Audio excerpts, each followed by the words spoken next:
FLICKR running that Ornn mid against Damonte's Zoe. The draft entirely was really sort of a challenge of if Dignitas Academy was going to pick up the trail that Evil Geniuses was leading them towards, and they took the bait. They started banning out top laners a little bit more, sort of segregating Brandini to that Kennen, which he is known for, and letting Kumo run wild with the Ornn mid, which has sort of been a little bit of an underdog pick in the sort of LPL and LCK regions. So far, it's been lackluster, I'd say. Yes, it's a tank. Yes, he power spikes really well. And even though he does provide that additional economy boost with those upgraded items, it could cause a little bit of a trouble with that damage output. Yes, you have FLICKR on that Lee Sin, running with the Conqueror and Brandini with the Kennen as well. Sure, it's a lot of front-end damage, but the entire composition is stacking onto that backline. How quickly can they get to Misfortune? Can they get to Phoenix?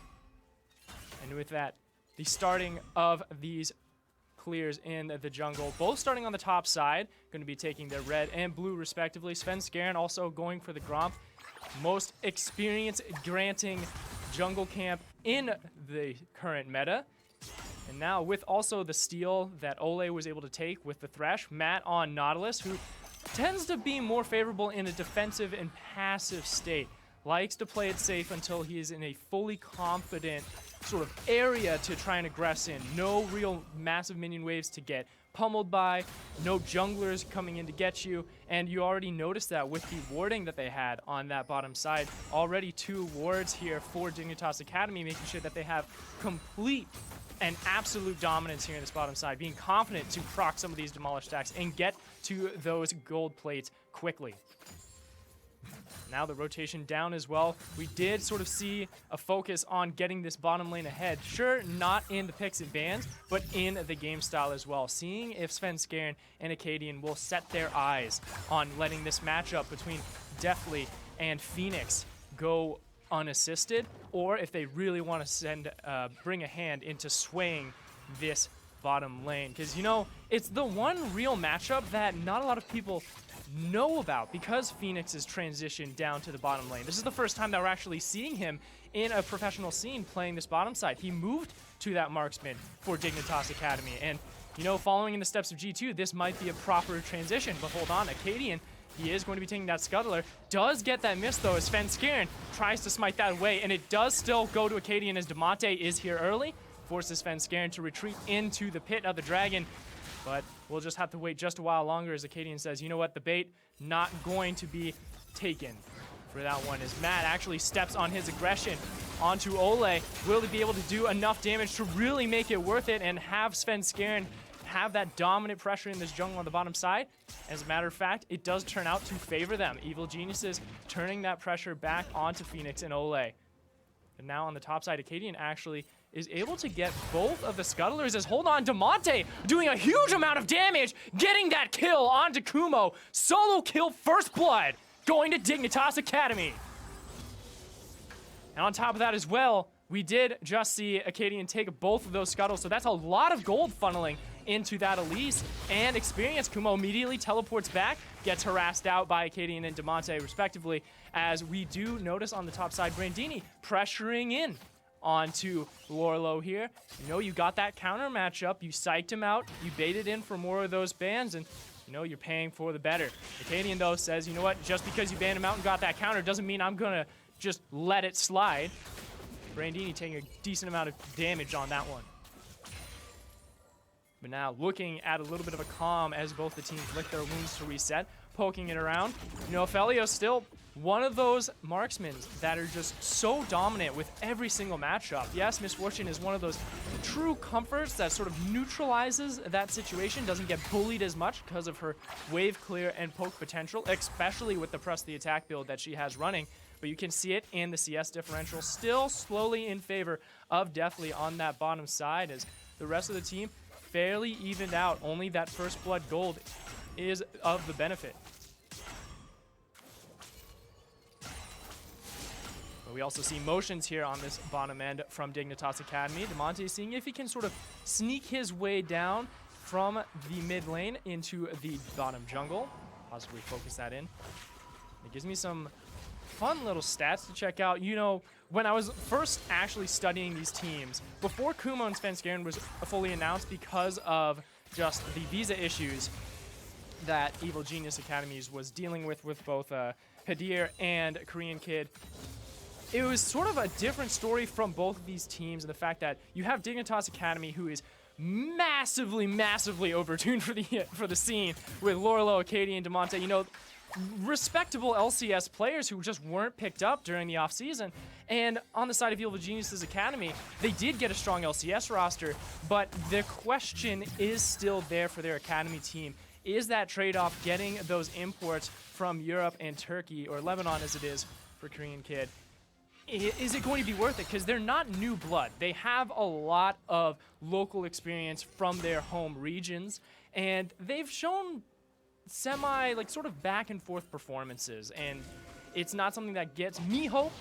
It's just more of a big question mark of, will it be able to actually bring a sort of different perspective into the sign of EG and really provide an actual dominant mindset for the rest of the season when they do come in. But in this game, with Svenskeren, it's much more old-fashioned. You've got a very powerhouse jungler, someone who's been tested and proven, as well as Kumo in the mid lane, who has that flexibility to stay on something that's not as traditional, but already you notice that matchup that Demonte was able to get with that free pick, just gonna be a hard time to deal with as that sleep comes in. Akadian seeing if he can find a kill here onto Kumo. He is at half health, possibly in that lethal range for Elise and Zoe to finish him off, but they don't know Svenskeren's here. Akadian taking a huge amount of damage. Here comes Call of Forge God. Will he be able to pick up anyone? No, Demonte is able to take the first kill as Brandini's teleport comes in, as they're able to trade that 1-for-1, but Lorelo is just there as well. Gonna see if they can finalize that kill that they invested for, but they're not able to do it just yet.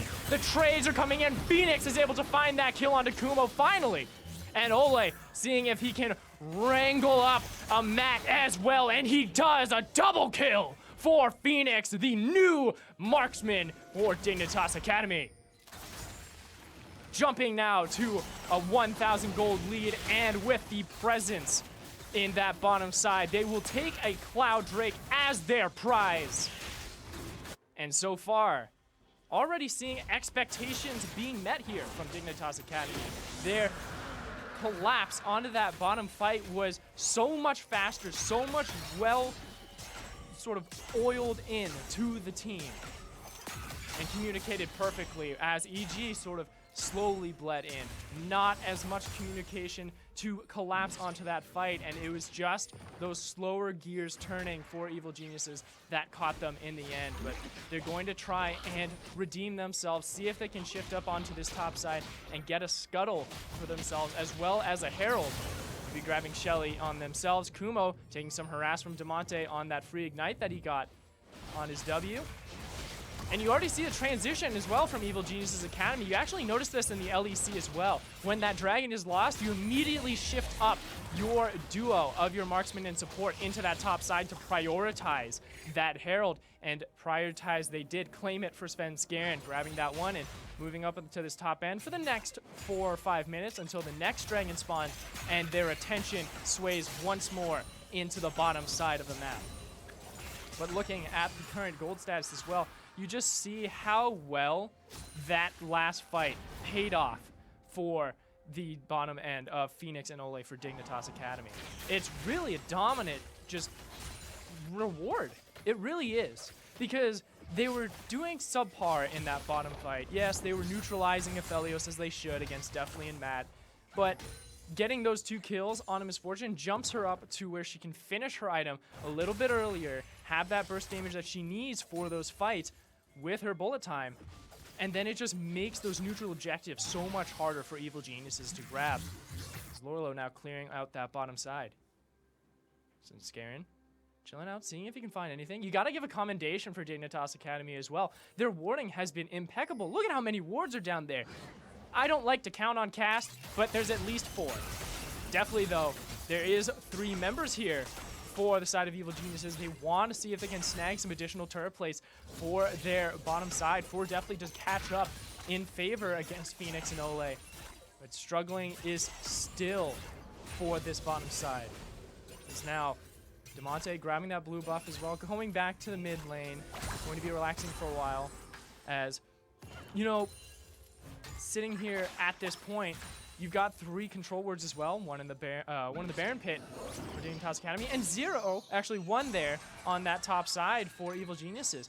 I need to see a little bit more vision from EG. I need to see some warning lights, some hazard signs, just to sort of help guide Svenskeren to a more confident point where he can make ganks, where he can make plays, because currently he's just playing in the dark. His skills can carry him to a point, but when you're dealing with this stacked roster of Dignitas Academy, which is honestly one of the most stacked Academy rosters, if not the most, for this season, it's hard to fight in the dark. It's hard to fight blind as Lee Sin.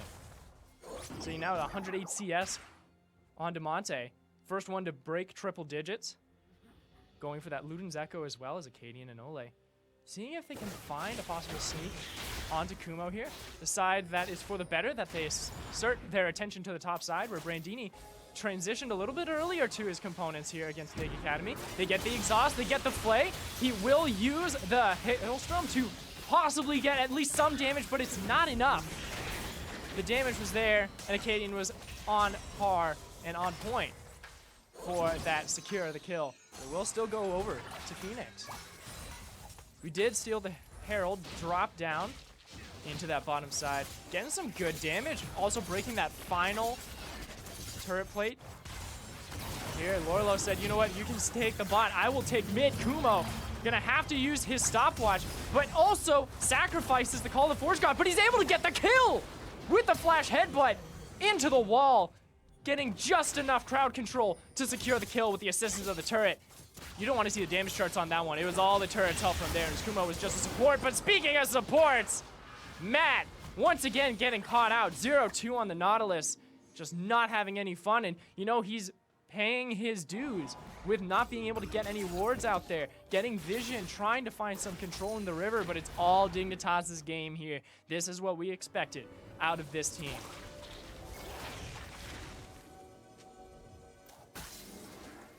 So far, Essence Reaver grabbed up here for Deathly. First one to actually grab it here between the two marksmen. He decided he's had a little bit more time going back, farming up. Might as well not have any misused gold in his pockets. And also the Berserker Greaves instead for the side of Phoenix, because you get that additional movement, especially with the strut. You're going to be able to collapse a lot faster for these objectives, such as Mountain Drake, as Acadian is looking to take away off the board. But also you get that additional boost from her W with that attack speed. It's just that sort of Lucian mindset where you go full damage, sort of that old lethality build, but you have to still build Berserker Greaves because you need at least some attack speed. It's just something to help clear waves, get some decent trading while your cooldowns are off and you need to reset.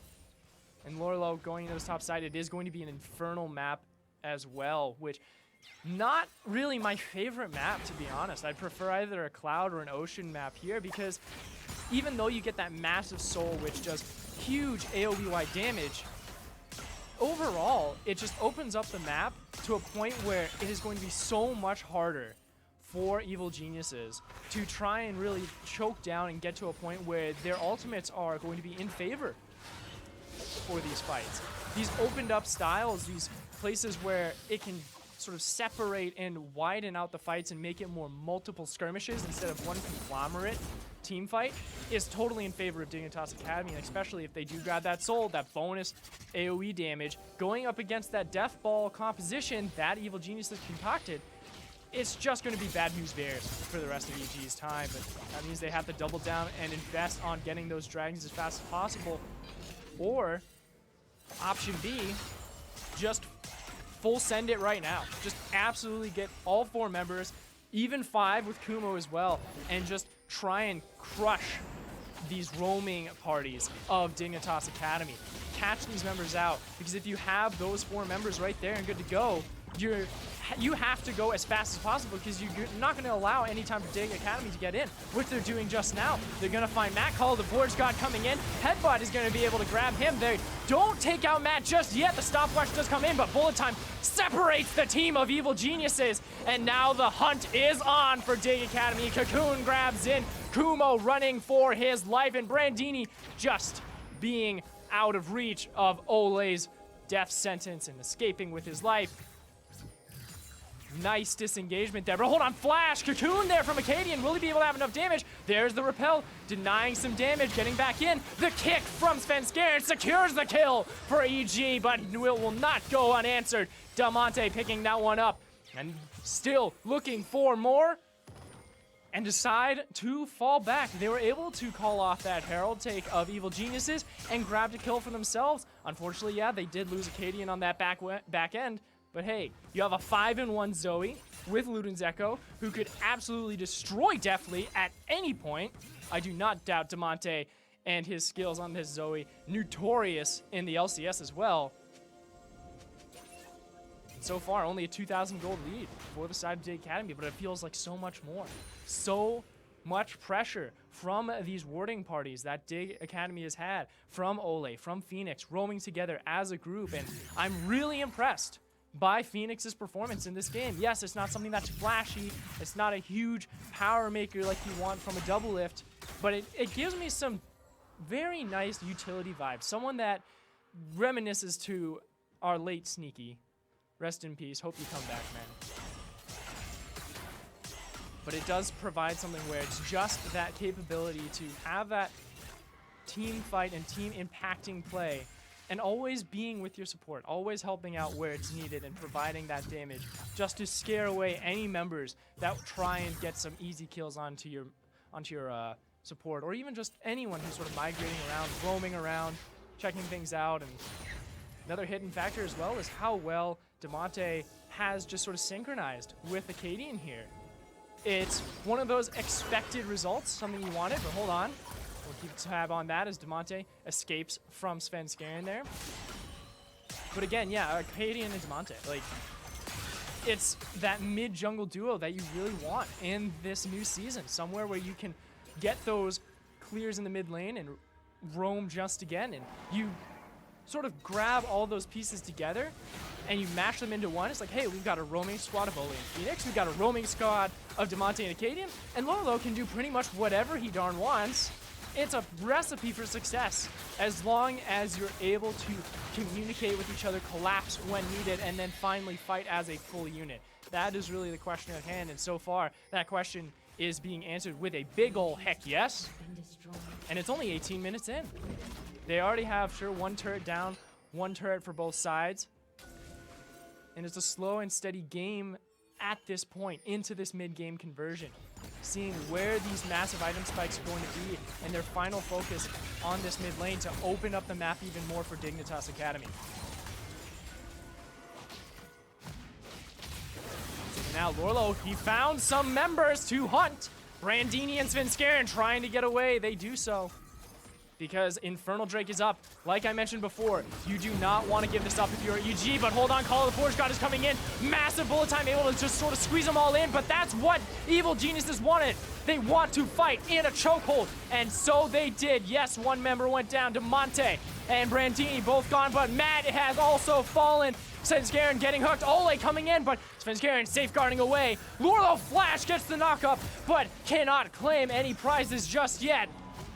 As they continue to hunt for Kumo, and Phoenix will look for his 4th kill, but Lorlo says, no thanks, this one's mine, I need a point on the board. And trading that, a 2-4-3 there in favor of Dignitas Academy. And Presence, once again, in the control for Dig in this Infernal Dragon. It is going to be the first one. They just need 2 to get that soul. Sitting at triple the kill score as well, 12-4 here for Dignitas Academy. Very well done, but it's just those nitpicks, just some slight engagements that EG had the favor over, or just, you know, a couple damages here and there, just to pick up on that and get some kills back in.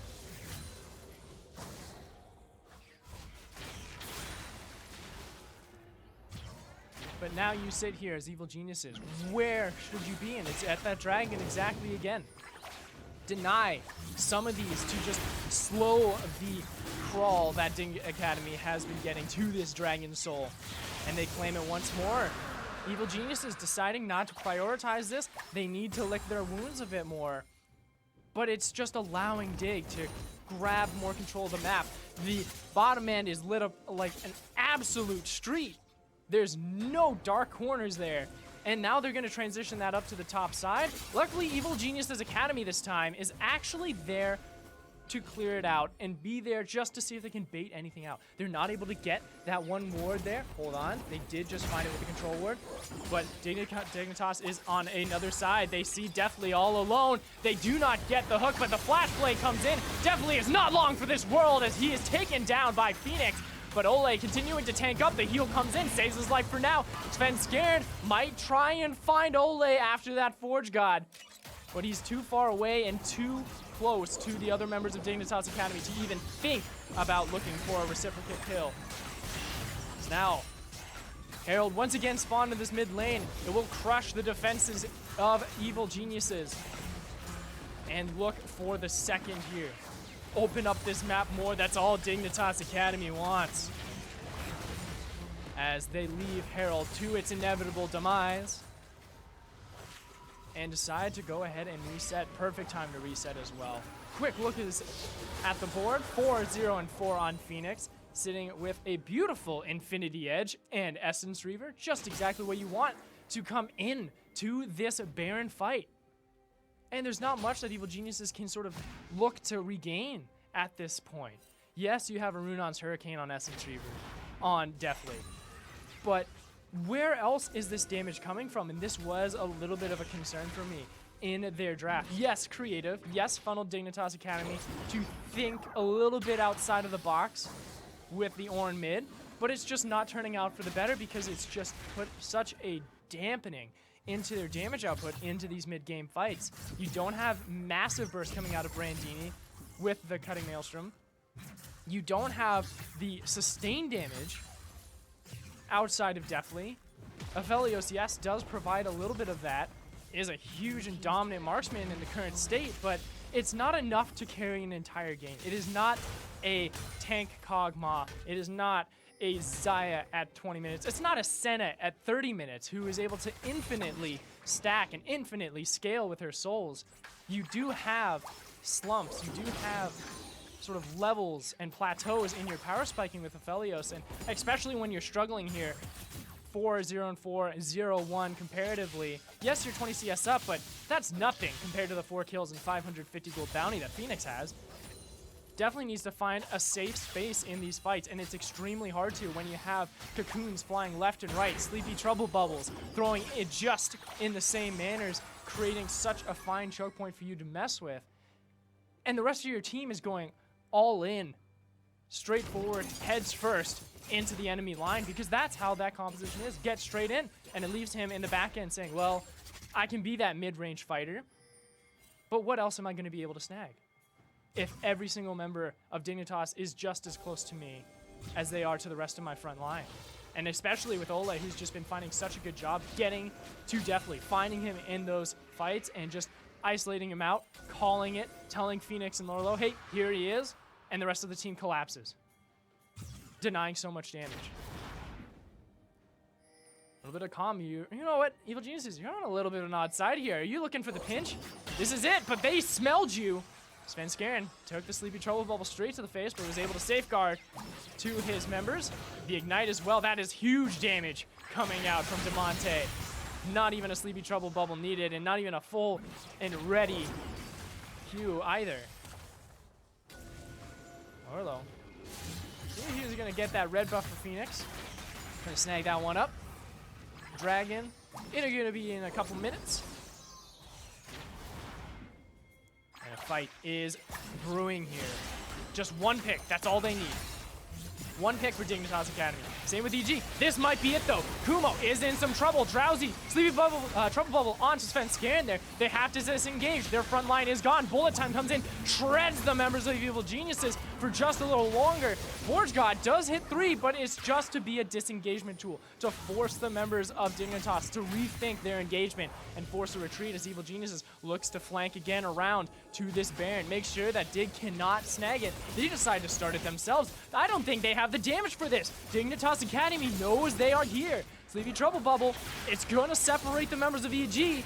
This is really bad for them. Really bad for Evil Geniuses. You need to get out right now.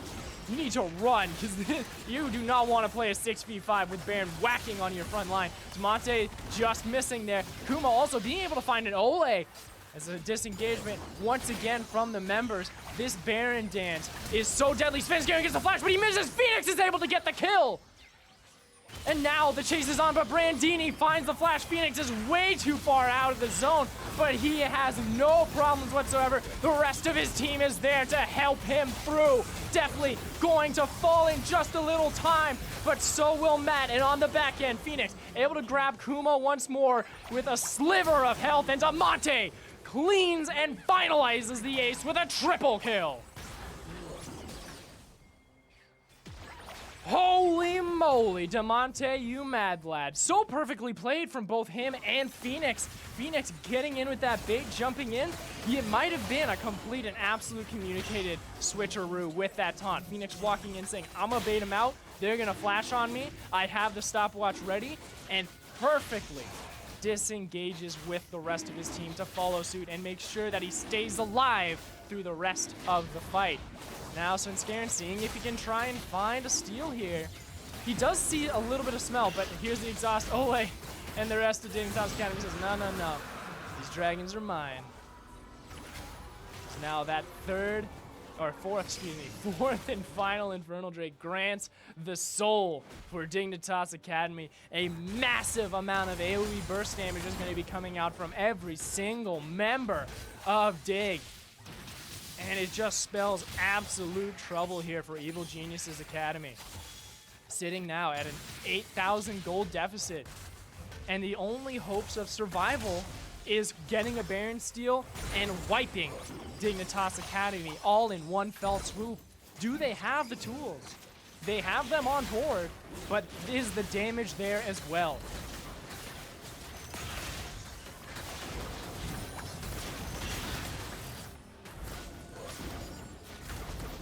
With that, no vision on Baron for Evil Geniuses Academy, but they do know that they're there. Hadian being able to get away, but oh my god! Damonte able to get that solo catch onto Brandini. Lorlo wasting some more time. Kumo's in the thick of it. Will he be able to steal it? He does not. He falls just in the nick, but Svenskeren steals the Baron? Really? What? But you still died, so what's the point, man? Alright, well. Hey, you know, they're not going to push as fast as it is, but it is a full team wipe. And Dig Academy going to be taking the shortest route possible to the Nexus. It's only 15 seconds on Svenskeren, 5 here for Brandini, but I don't think it's going to be one Yordle, one Ninja Yordle that could stop this horde, this powerhouse that is Dignitas Academy, but he's going to darn try. With the Sanyas, not going to survive for long, not going to find any members to go with him. Svenskeren also here as well. They're not going out without a fight. Svenskeren falls immediately as Kumo tries to see if he can grab Damonte. Bullet time is denied there by Kumo. Matt trying to find one as well, but the powerhouse is the peeling from the front line of Dig is so darn good as Phoenix shreds the back line of Evil Geniuses Academy and claims the first win for Dig Academy in the new season. Wowee. Whoa. That was insane from Dignitas Academy. Very well played from both teams, but it just goes to show Dig is stacked. Dig is more stacked than my in and out orders. Double, all the onions, and the animal style fries. More stacked than that. How can you beat Dig?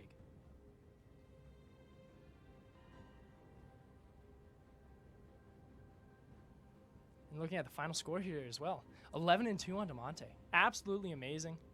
Just cannot believe how well he did. Yeah, well, it is believable as a matter of fact. You expect